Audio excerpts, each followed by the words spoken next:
अगर आप भी नए साल की शुरुआत में सोना या चांदी खरीदने को शुभ मानते हैं और ऐसा मन बना रहे हैं, तो आपके पास एक बेहतरीन मौका है। दरअसल में केंद्र सरकार ने 10 से 14 जनवरी तक सोने में निवेश का मौका दिया है। बता दें कि आपको यह सोना फिजिकल रूप से तो नहीं मिलेगा, बल्कि आपको सॉवरेन गोल्ड बॉन्ड स्कीम 2021-22 के तहत सोने में निवेश करना होगा।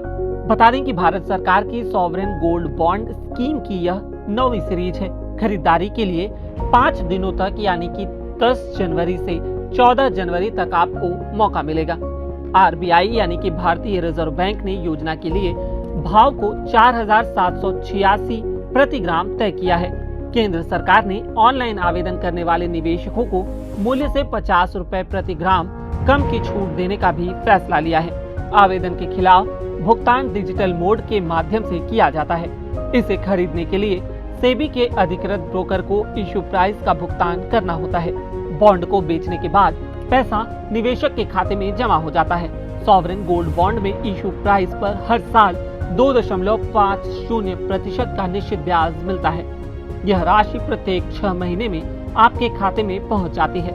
इस योजना में स्लैब के हिसाब से टैक्स चुकाना होता है। यहाँ निवेश करने के लिए आपके पास पैन कार्ड होना जरूरी है। बॉन्ड 1 ग्राम की मूल इकाई के साथ सोने के ग्राम के गुणकों में अंकित होते हैं। गोल्ड बॉन्ड के लिए सोने का भाव भारतीय सराफा एवं आभूषण संघ लिमिटेड द्वारा प्रकाशित 999 शुद्धता वाले सोने के बंद भाव के औसत के बराबर होगा। ये बॉन्ड सभी बैंकों, मान्यता प्राप्त स्टॉक एक्सचेंजों, stock holding corporation of India limited, national stock exchange of India limited और बॉम्बे स्टॉक एक्सचेंज लिमिटेड के माध्यम से बेचे जाएंगे। बता दें कि बॉन्ड की अवधि 8 वर्षों की होती है और निवेशकों के पास 5वें वर्ष के बाद बाहर निकलने का विकल्प होता है, जिसका प्रयोग अगली ब्याज भुगतान तिथियों पर किया जाता है।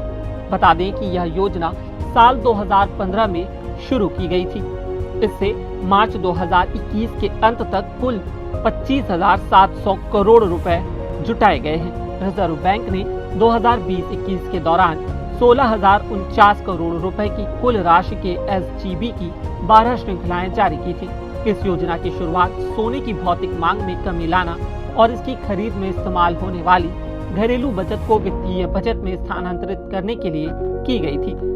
उपभोक्ताओं की शिकायतों की प्रक्रिया में अधिक सुधार के लिए प्राप्ति कार्यालय का नोडल अधिकारी पहला संपर्क बिंदु होगा।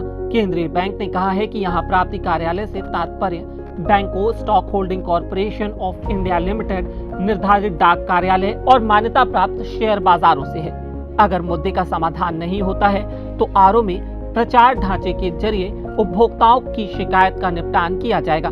वहीं अगर शिकायत दर्ज करने के 1 महीने के अंदर जवाब नहीं आता है या निवेशक आरओ के जवाब से संतुष्ट नहीं होता है तो वह sgb@rbi.org.in पर रिजर्व बैंक से शिकायत कर सकते हैं। अगर आपको यह जानकारी पसंद आई तो हमारे फेसबुक पेज पर लाइक करें और यूट्यूब पर सब्सक्राइब करें। शुक्रिया।